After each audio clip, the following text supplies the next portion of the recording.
Aceitar, graças a Deus. Glória a Jesus. Aleluia, Jesus. Amados, essa passagem aqui, esse texto específico, aconteceu aproximadamente uma semana antes da crucificação de Jesus. No dia anterior a essa passagem aqui, Jesus havia entrado ali em Jerusalém e ele tinha sido aclamado, Hosana, bendito que vem em nome do Senhor. E foi uma grande festa quando Jesus entrou ali naquela cidade.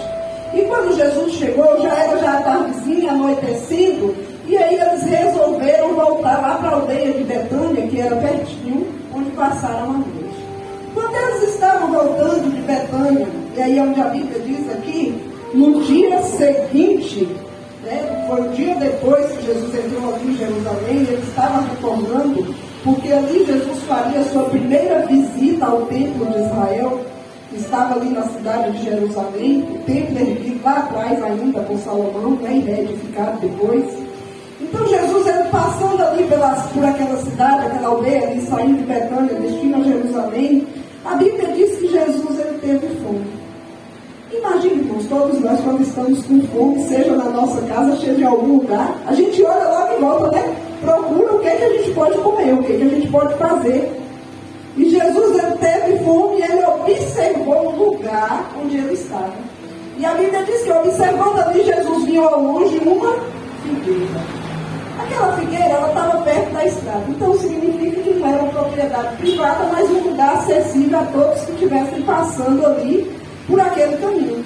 E ali Jesus observou, olha, ali tem uma figueira. E a figueira está bonita, ela está vistosa, E eu vou até lá, ver se não encontro alguma coisa. Amados do Senhor, a palavra começa dizendo que Jesus teve fome. Aí a gente olha, para a situação bíblica, olha para a vida de Jesus, e a gente imagina que Jesus passou por situações muito semelhantes a que nós, seres humanos, também passamos. Porque Jesus, apesar de ser 100% Deus, também era 100% homem nascido de mulher. Então a Bíblia diz que naquele momento ali, Jesus teve fome. E ele precisava de algo que naquele momento saciasse aquela necessidade. Igreja do Senhor, todos nós aqui, nessa terra, passamos em situações assim, em que necessitamos de alguma coisa para a nossa sobrevivência, em que necessitamos de algo para a nossa vida. E se a gente for fazer um paradoxo aqui, aí a gente pode colocar que naquele momento, quando Jesus avista ali aquela figueira, ele viu ali uma oportunidade, ele viu ali uma possibilidade de algo que ele necessitava. A figueira pode ser a nossa vida, fazendo ainda um paralelo com a palavra. A figueira pode ser a nossa vida, porque todos nós somos seres humanos com oportunidades e possibilidades. Mas aí vem ainda a questão, o aspecto, será que nós estamos fazendo bom uso disso? A figueira também, aqui no texto, quando Jesus estava ali com seus discípulos e ele se aproxima, essa figueira também, ela podia representar ali perfeitamente o povo de Israel e a situação que aquela terra estava vivendo. Imagina vocês que ali, nesse período onde Jesus estava, uma semana antes da crucificação, era ali em abril, início de abril, final de março, que foi possivelmente quando ocorreu essa situação. E a Bíblia diz que Jesus, ele estava caminhando ali e ele viu, a figueira estava cheia de folhas, verdinha, bonita, toda ali viçosa. E Jesus, ele chega ali e ele olha para aquela figueira e ele vê, essa figueira é como o povo de Israel, essa figueira é como o meu povo que está plantado em terra boa, em terra próspera, com sombra, que tem todos os elementos que precisa para se desenvolver, para crescer e para frutificar. E também era a situação do povo de Israel naquele momento, que também estava vivendo um momento de paz, de tranquilidade. O templo estava ali erguido e as pessoas estavam ali frequentando o templo, os sacerdotes continuavam ocupando seus postos, a palavra de Deus continuava acessíveis a eles, E eles tinham ali tudo que precisavam para se voltar para o Senhor. Assim como aquela figueira. Viva, saudável, cheia de folhas, com tudo que ela necessitava para produzir frutos. No entanto, quando Jesus chega ali, naquela figueira, a Bíblia diz que ele não encontrou nada. Aí vocês imaginam como Jesus chegou até aquela figueira ali, e ele viu que aquela figueira, apesar de ser saudável, de ser bonita, de ser viçosa, ela não tinha nada. Então a gente observa que a circunstância que a gente vê, muitas vezes, e aí foi pregado aqui, né? Semana passada o pastor falou sobre isso no estudo aqui, falando de Paulo. Às vezes a circunstância parece favorável. Às vezes o vento parece que está ao nosso lado.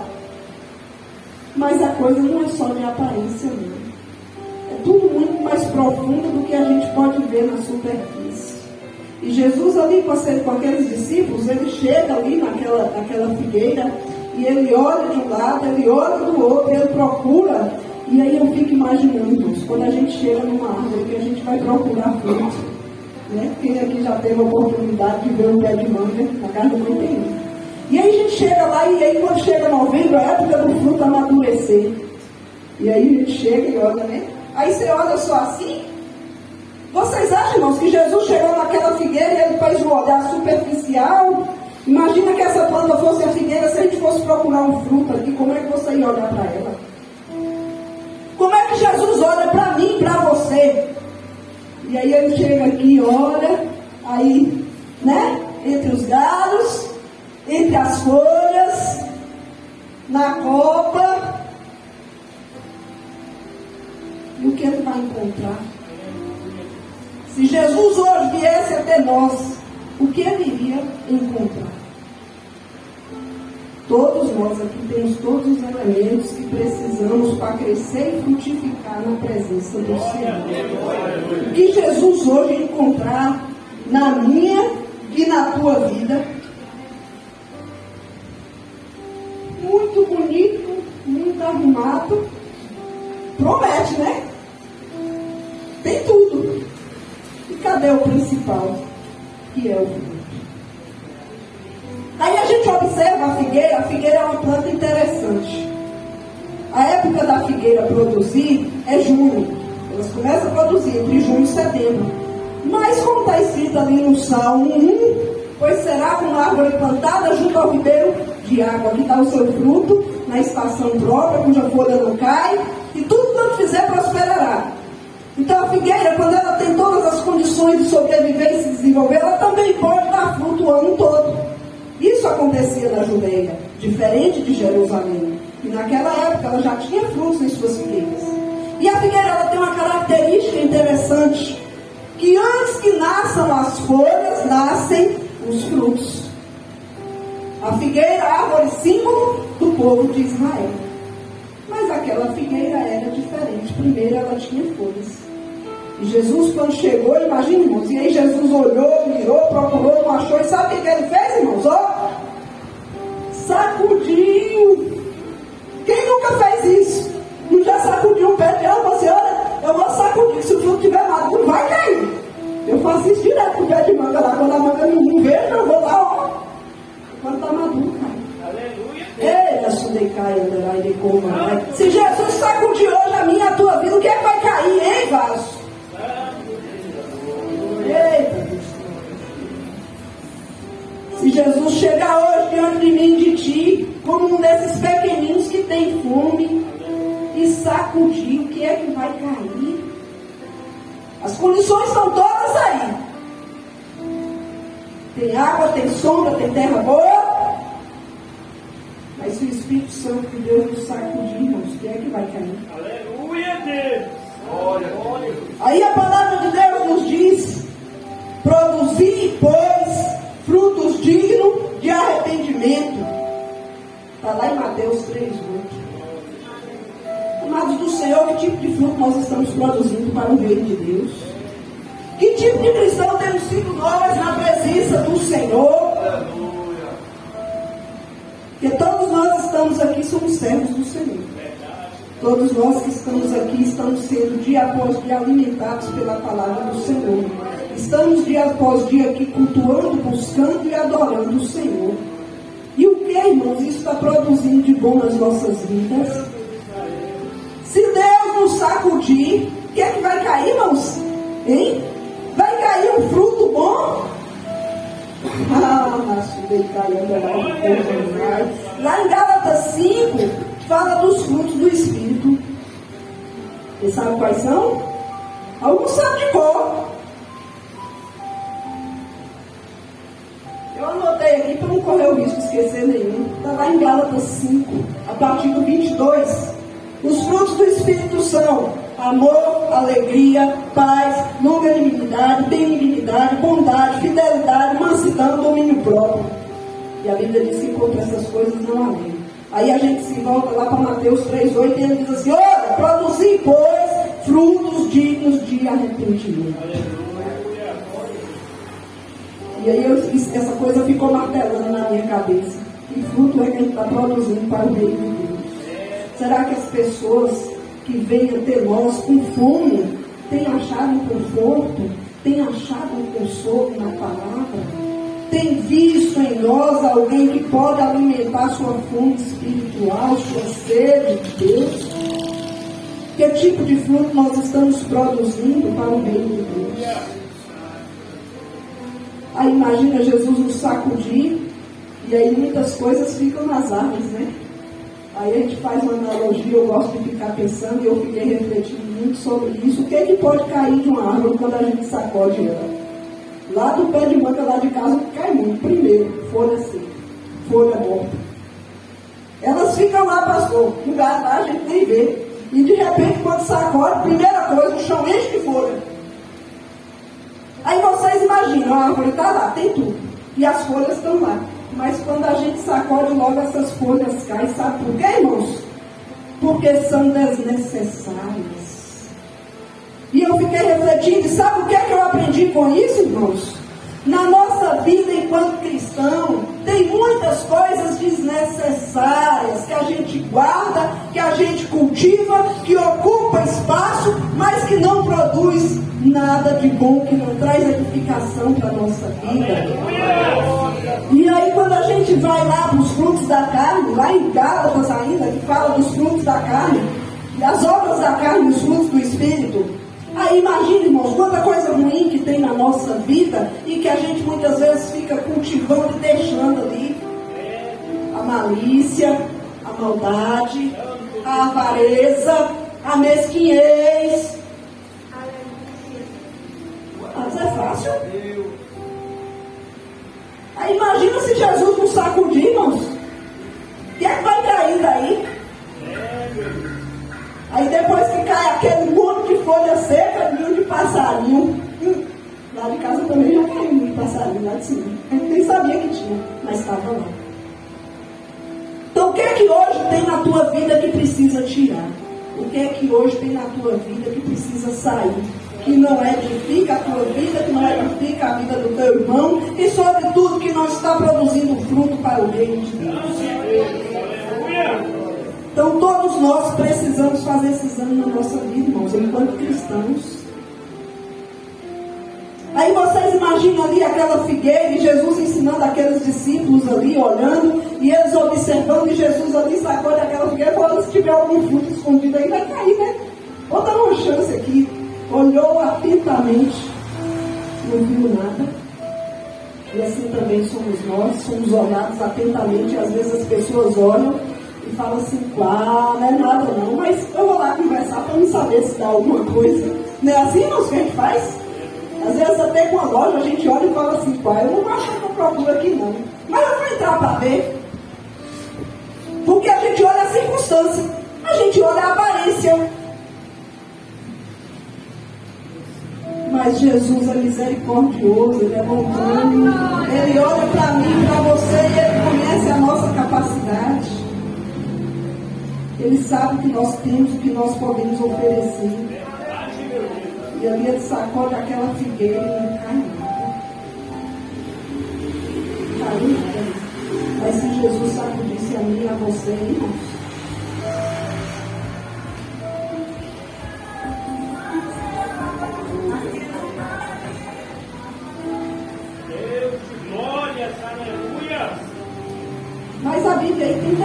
muito dessa palavra que é interessante. Não era tempo de figo. Imagine, irmãos. Não era tempo de figo. A palavra fala claramente isso. Aí eu fiquei me perguntando, mas Senhor, se não era tempo de figo, o Senhor sabia. O autor que escreveu aqui falou que não era tempo de figo. Por que Jesus foi lá olhar? Vocês acham que? Aí eu fiquei pensando, não era tempo de figo. A figueira não tinha figo. E não era tempo de figo. Mas aí eu me volto novamente para a palavra.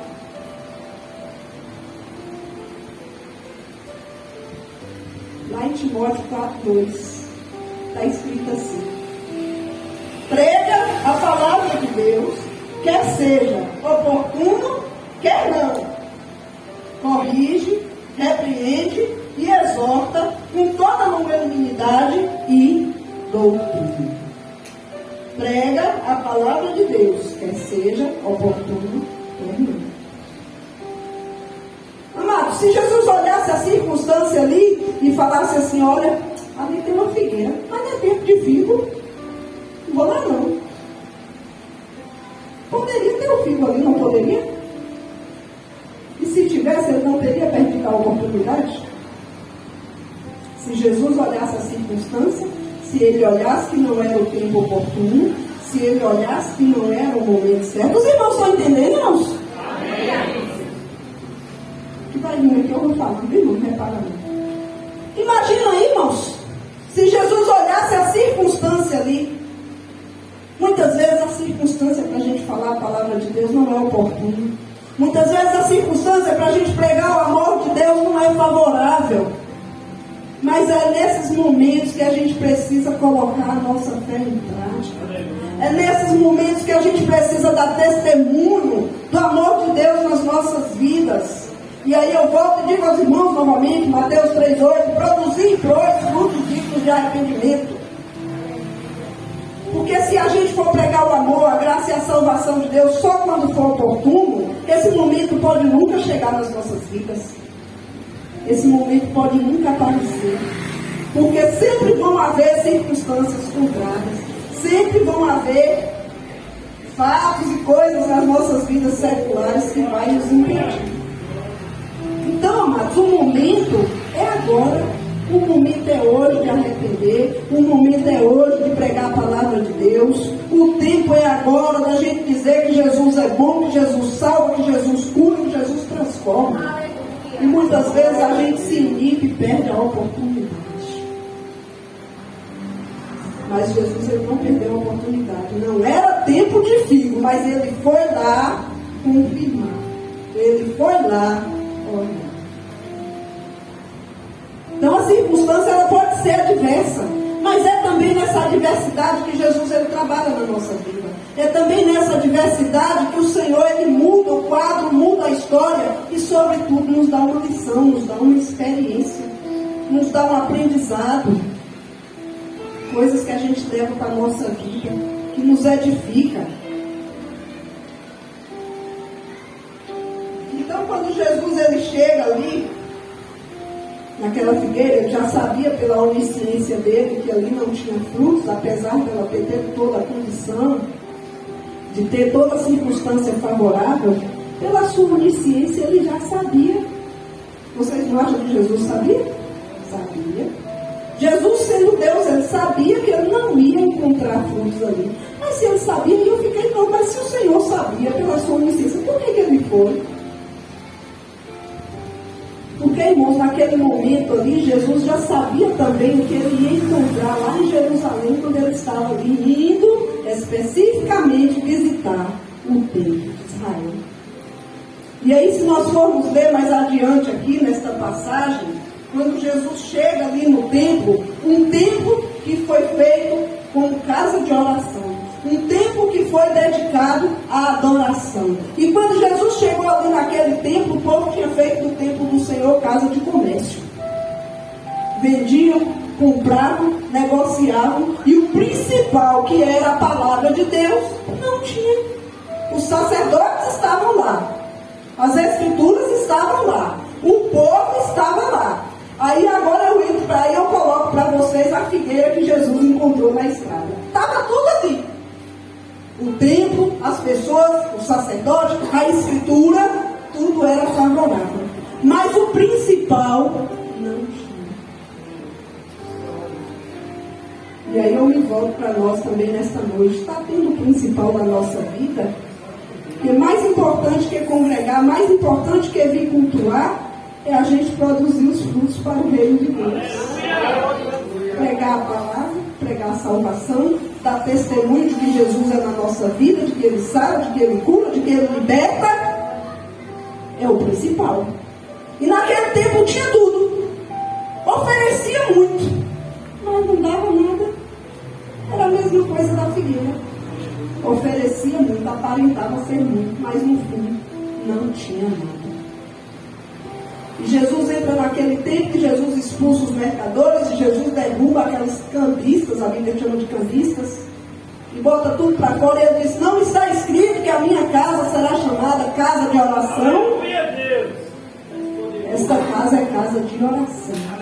Esta casa é casa que vela pela palavra de Deus. Esta casa é casa que tem palavra de Deus.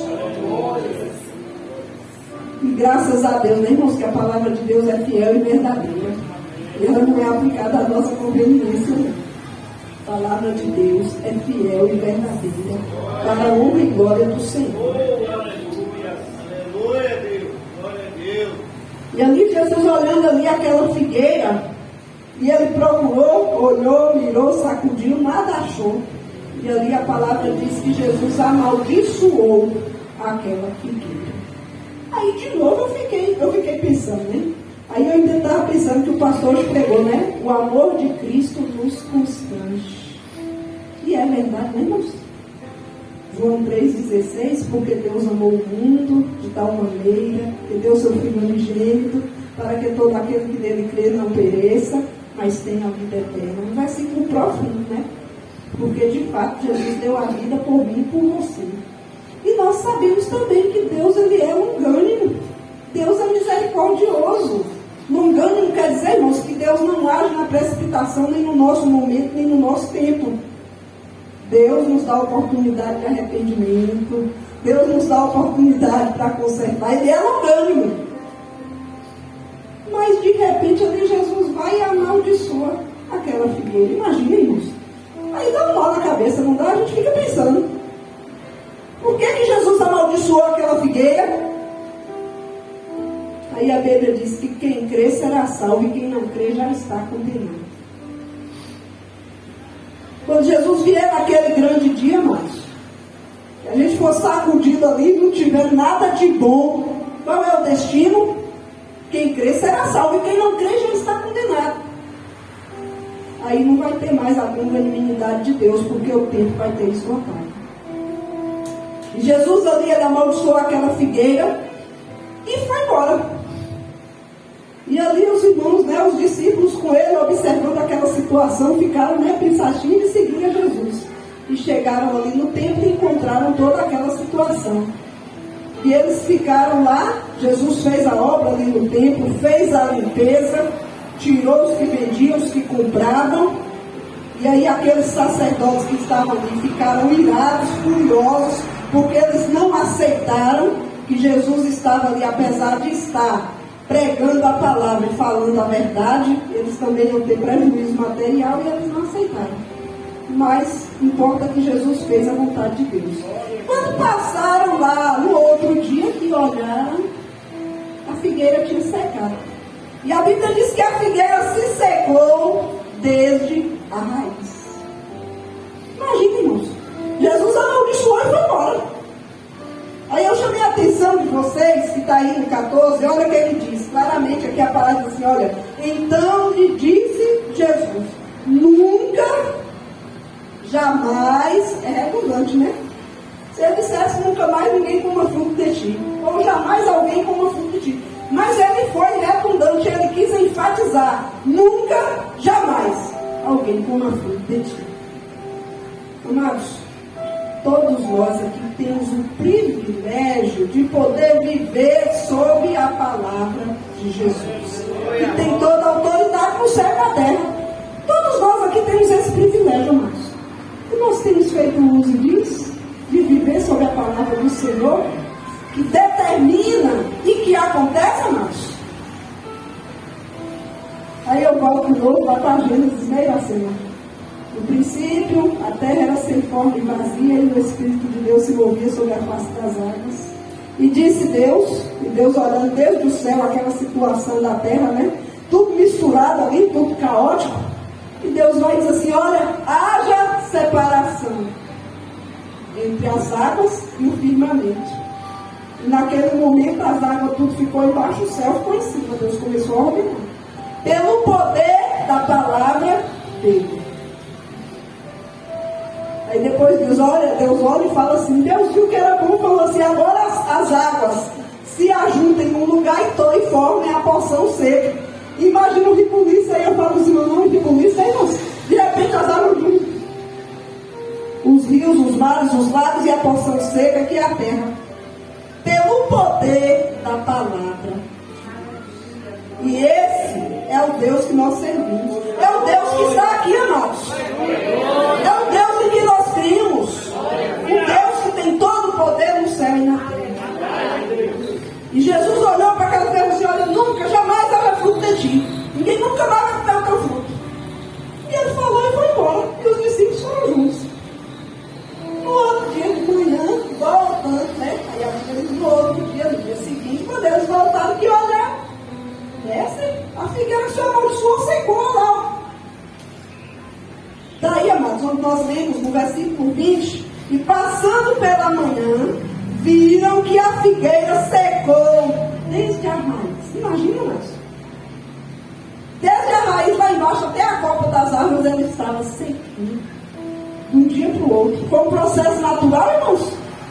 Ah, meu irmão, o sol era muito quente. Sim, era, mas ela estava ali já há muito tempo. Foi natural? Não foi.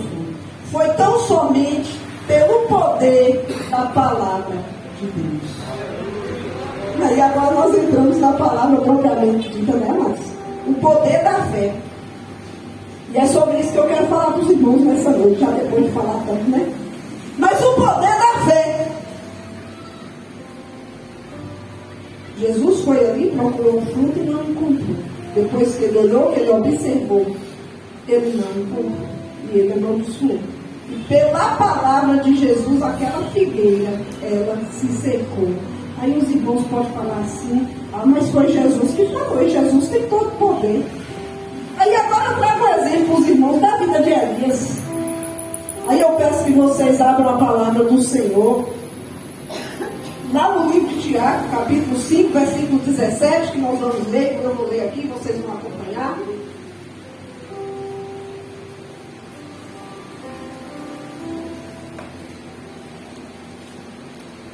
Vou dar uma leitura desse bondazinho aqui. Amados de Deus, a coisa mais preciosa que a gente pode ter na nossa vida enquanto cristão é a fé. Porque a fé é o que nos move, a fé é o que nos coloca de pé. É a fé. Quando Jesus ensinando ali os discípulos, ele falou assim, olha, no mundo tereis aflições, mas tende bom ânimo. O ter bom ânimo quer dizer, não perca a fé, não perca a esperança, não perca o ânimo, não perca a esperança de que vai melhorar, de que vai mudar, não perca a fé. Os irmãos acharam? Tiago 5,17, eu vou ler, porque senão daí a pouco o tempo acaba, né, irmãos? Glória a Deus. Tiago 5,17 diz assim, olha, Elias, eu vou ler bem devagarinho para os irmãos acompanharem ainda. Elias era um homem semelhante a nós, sujeito aos mesmos sentimentos, e orou com instância, para que não chovesse sobre a terra, e por 3 anos e 6 meses não choveu. Está aí, no 18. E orou de novo, e o céu deu chuva, e a terra fez germinar seus frutos.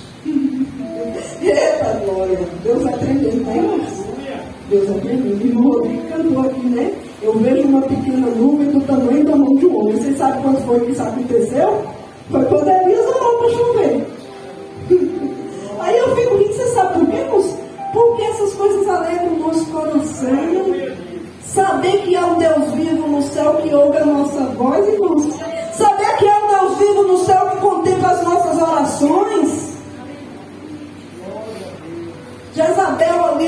fazia acontecer, achava que ela era Deus. Aí chegou o momento, Elias falou assim, olha, ele não falou segundo a palavra de Deus, não. Será que o camarada era ousado, irmãos? Segundo a minha palavra, foi assim que Elias falou, não vai chover. Ele falou segundo a palavra dele, não falou segundo a palavra de Deus, não. Mas ele tinha autoridade, ele tinha ousadia para falar isso, sabe por quê, amados? Porque Elias era um homem que tinha intimidade com Deus, que andava de acordo à vontade de Deus, que dava lugar a Deus. E ele falou, amados, o Senhor honrou. Aí Tiago fala, por isso que eu estou trazendo, por que eu estou trazendo esse exemplo? Não, porque Jesus falou, amaldiçoar a figueira e a figueira secou. Foi a palavra de Jesus. Mas Jesus também ouviu aqui a voz de Elias, quando Elias disse, lá em 2 Crônicas, segundo a minha palavra não vai chover. E choveu, irmãos? A Bíblia diz, e Tiago diz aqui, que não choveu sobre a terra por 3 anos e 6 meses. Ouvindo Deus assim, a voz de um homem. E a Bíblia está dizendo aqui que Elias era um homem semelhante a nós, sujeito aos mesmos sentimentos. Quer dizer, era falho, era pecador, sentia fome, sentia sede, sentia frio. Porque se nós formos olhar a vida de Elias, que não dá para ir muito a fundo nisso por conta do tempo, mas a gente vê ali que Elias ele ficou ali na beira do ribeiro, e eram os corvos que o alimentavam, porque ele tinha fome, ele bebia da água do ribeiro porque ele tinha sede. Era homem como nós. Mas ele falou e o Senhor ouviu. E sabe por quê, Márcio? Porque Elias tinha fome. Aí mais adiante nessa passagem aí onde nós vemos, aí mesmo no livro de Marcos, Jesus ensinando ali, aí ele diz que se tiver fé, não é?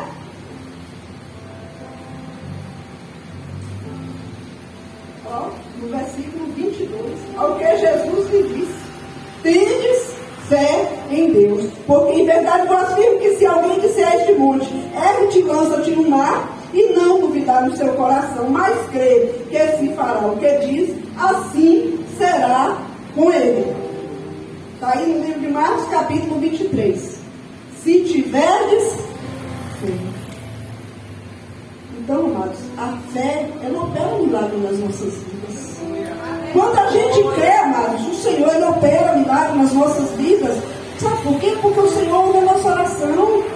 O Senhor ouve a nossa voz. Na quarta-feira eu fiz um culto lá, onde eu trabalho, e aí tinha uma senhorinha, e ela antes tinha falado assim, ela estava acompanhando o paciente, ela falou assim, eu vou lá no pronto-socorro daqui a pouquinho, porque eu estou passando mal, eu estou muito mal. Já tinha muitos dias ali acompanhando e eu estou passando mal. Aí ela falou assim, você vai fazer o culto de horas? Eu falei, eu já vou fazer. E aí comecei a fazer o culto, eu falei, olha, Jesus está aqui, peça a Ele o que tu precisa. Jesus está aqui, fala para Jesus agora o que tu precisa, porque Jesus está aqui. A presença de Deus é real neste lugar, porque eu sentia os anjos de Deus naquele lugar, naquele momento, quando nós orávamos e louvávamos ao Senhor. E para a glória de Deus, quando terminou o culto, ela falou, eu não vou no pronto-socorro mais não, porque eu já estou boa. Jesus me curou. Graças a Deus, irmãos. Eu tenho visto, amados, Deus fazer milagre. Porque Deus ouve a nossa oração, Deus ouve o nosso clamor. Deus vem em nosso socorro quando nós clamamos. Agora eu pergunto a vocês, tem fé para receber? Tem fé para buscar? Tem a fé viva que acredita que os montes podem se transportar para o meio dos mares? Quando a palavra está dizendo aqui no versículo 33, 23. Esse exemplo do monte se lançar aos meios dos mares não é literal. Não quer dizer que a montanha vai se mover, mas quer dizer que aquilo que é impossível aos nossos olhos pode acontecer. Quer dizer que aquilo que nós não podemos fazer, Jesus, pela nossa fé, Ele faz. E é isso que Ele quer dizer, que a montanha se transporta para o meio dos mares. Porque aos nossos olhos é impossível. Mas para Deus não, mas para Deus tudo é possível. Aí ainda no livro de Marcos, capítulo 9, no 23. Tudo é possível ao que crê. Não é algumas coisas, não é algumas situações, não é alguma circunstância. A palavra de Deus ela é muito clara e eu creio piamente nessa palavra. E ela diz, 9:23, é no livro de Marcos: tudo é possível ao que crê. Aí agora só fica um questionamento. Nós temos tido fé para receber? Nós temos tido fé para buscar? Nós temos tido fé para acreditar que esse problema tem solução? Que essa situação pode ser resolvida? Que esse quadro hoje dessa vida que precisa de uma libertação pode mudar? Que esse marido incrédulo pode sim se converter ao Senhor? Deus fala com alguém aqui?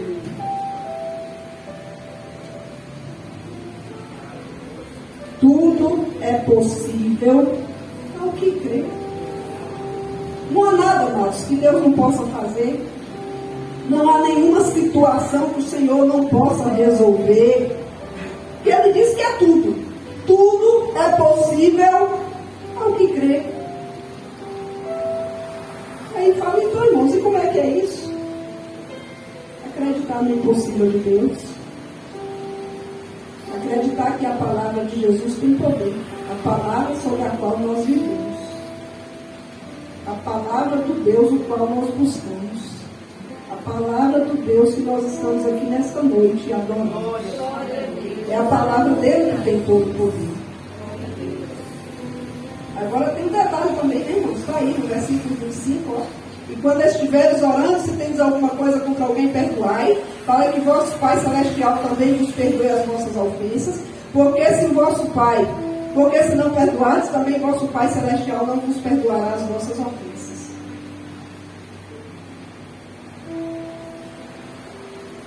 Imagina, né, irmãos? Uma coisa tem a ver com a outra.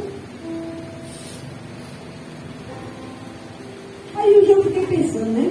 E refletindo. E fiquei imaginando. Se a gente vai pegar uma panela para cozinhar e a panela estiver suja, a gente vai usar suja? Vai, amados? Vai lavar, né? Vai limpar, né? E vocês acham que se a gente também não tiver com a nossa vida, não tá vindo, né, amor? A coisa vai estreitando a nossa decai, a verdade é como se o vaso estiver sujo, Deus vai derramar. Se o vaso estiver brecha, a bênção vai ficar. Isso é sério, irmãos? A gente precisa buscar e a gente precisa dar lugar. E a gente precisa consertar para que Deus venha também derramar. Porque o único impedimento andará de comandar na sua decai. Sai daqui. O único impedimento que há entre nós e a nossa bênção é nós mesmos. Porque Deus tem prazer em fazer. Deus tem prazer em usar. Deus ouve a nossa oração e Ele tem prazer também, irmãos, em atender.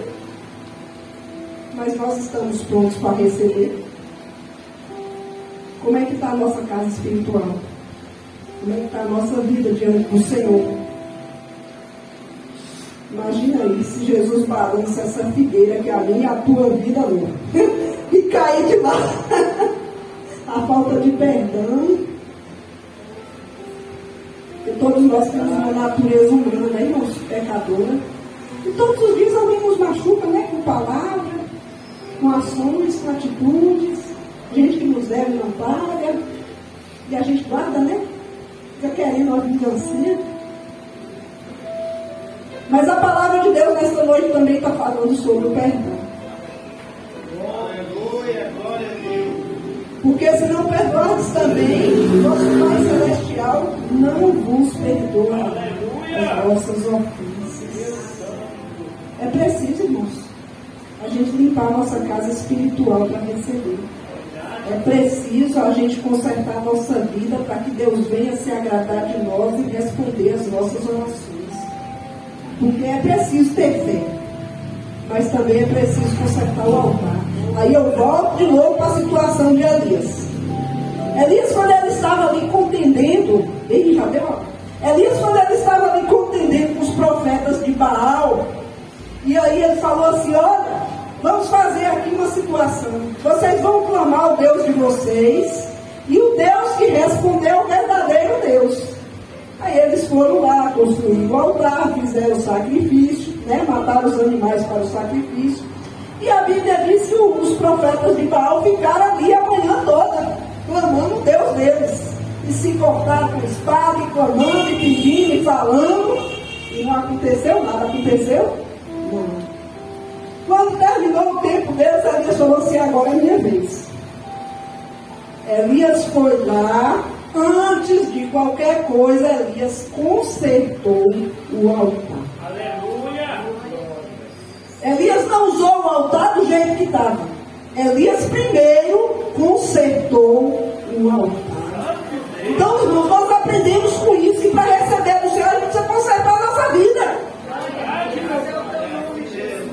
A gente precisa tirar aquilo que não agrada a Deus. Sabe por quê, amados? Porque para Deus nada é de todo jeito, nem de qualquer maneira. Aí o pastor falou: o amor de Deus nos constrange. Aí imagina, Jesus derramando aquele sangue na cruz para que hoje eu e você tivesse a oportunidade de estar aqui, glorificando o Senhor pela salvação dele nas nossas vidas. E aí você quer receber de Deus, mas quer receber de todo jeito, irmãos? Também quer fazer para o Senhor de todo jeito? Aí Elias, antes de clamar, ele foi lá e consertou o altar. Depois que ele consertou o altar, ele cavou o rego, encheu de água, preparou o sacrifício e só então ele clamou ao Senhor. E o Senhor respondeu, e respondeu com grande glória. Diz que o fogo desceu com tal forma a resposta do Senhor é assim, que lambeu toda a água que estava ali em volta e consumiu o holocausto. Eita glória! É o Deus que nós clamamos, amados. É o Deus que ouve a nossa voz. Aleluia! É o Deus de Elias, é o meu e o teu Deus. É o Deus que está aqui nessa noite. Glória a Deus! Então, amado, se você tiver fé para receber, começa a colocar a tua vida no altar, começa a colocar em ordem, sabe para quê? Porque Deus vai responder. Se você tiver fé, Deus vai responder. Se você tiver fé, Deus vai fazer. Aleluia, Deus! Mas também é preciso obedecer. Amém? Porque Deus ouve a nossa oração. E Ele vem em nosso socorro. Assim como Ele ouviu Elias, Ele ouve a minha oração. Ele ouve o meu e o teu clamor. E Deus tem te visto, viu, irmão? Deus tem cuidado de tu assim, ó. E Deus tem provido assim de tal forma, que tu não sabe nem como. Aleluia! E tu olha e fala assim: ó Deus, eu não mereço. E de fato, quem somos nós para merecer? Nós tem que cair da ele como é. Mas o Senhor tem te agradado, viu, minha?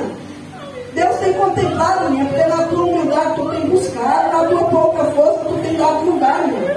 E não vai ficar, não, se tu caia da lá e decomandar do jeito que está, não. Deus está preparando o melhor para você. Tu vai ser muito feliz, viu, minha? E tu ainda vai ser próspera nessa terra. Porque o Senhor tem para fazer. Deus tem para fazer. Deus é vivo, irmãos. Ele ouve a nossa oração, Iracema. Ele ouve o nosso clamor, Iracema. Sabia, Iracema, que tu não é esquecida? Sabia que tu não é desamparada? Sabia que quando tu chega daquele trabalho cansada, que tu senta naquela cama e olha para os quatro cantos e fala assim: que solidão. Deus te vê e o anjo de Deus está ali do teu lado, Iracema? Tu já sentiu? Tu já sentiu? O anjo de Deus está ali do teu lado. Tu não é só, tu não é esquecido, tu não é desamparada. Porque o Senhor tem te contemplado. E o Senhor, assim, tem te sustentado. E Ele tem enviado, Iracema, pessoas ali, igual o Simão Sirineu, para ajudar a tu levar a cruz. Tu sabia? Tu já sentiu? E tu já agradeceu a Deus por isso? Igual o Simão Sirineu apareceu ali e ajudou a levar a cruz, ó. Deus tem colocado pessoas boas do teu lado para te ajudar nessa jornada, porque tu não é esquecido e não é desamparado. E o Orochi está aqui nessa noite, né, Ian? Sumiu, não foi? Some não, Ian. Some não. Provérbios 14:12 diz assim, ó: há caminhos que ao homem parece direito, mas o seu fim é caminhos de morte. Deus tem te livrado, viu, Ian? Porque Deus tem propósito na tua vida. Mas não brinca não, Ian. Não brinca não. Porque Deus tem te chamado, viu, Ian? Deus tem obra para fazer. Dá lugar. Dá lugar. Porque Deus tem obra para fazer na tua vida. Amém, irmãos? Nesse momento eu convido nosso irmão Lincoln para louvar. Graças a Deus. Pois é, amados, guarda essa palavra no seu coração. Tudo é possível ao que crê. Está lá em Mateus 9:23. Guarda no seu coração.